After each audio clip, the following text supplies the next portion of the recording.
فردا نامزدی ماست. همسرم به بنزین میزنیم با دقت.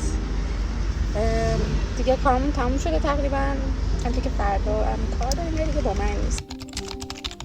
چون بگم اینایی که تو روز مراسمشون ولاگ میگیرن واقعا خیلی کارشون سخته. به چرا؟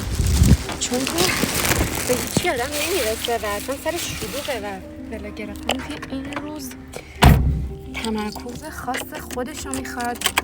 من خیلی دلم میخواست از اینا بگیرم که صبح بلند میشه میگه صبحتون بخیر شروع میکنه به کارا، ولی رو دور تندم. حالا با اینکه من اصلا خروج مثلا ساعت خیلی خوبیه، خروج از آرایشگاهم ساعت 5. انتخابم برای میکاپ یه میکاپ لایت اروپایی با یه مدل موی شیک و ساده.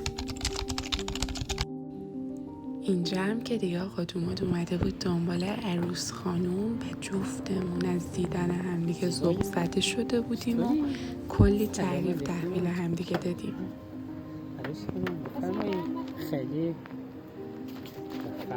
تیم عکاسی منتظرمون بودن. بدو کیک و دست گل خوشگلم رو تحویل گرفتیم.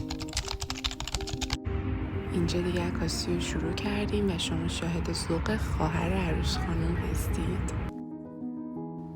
عکاسی تموم شد و دیدم بله همه چی رویایی شده، دقیقاً همون شکلی که میخواستم. این پارت 1 ویدیو نامزدیمون بود. اگر که خوشتون اومد توی کامنت ها به هم بگین تا پارت 2 هم به زودی ادیت کنم و بذارم و مراسم نامزدی رو با هم دیگه شروع کنیم.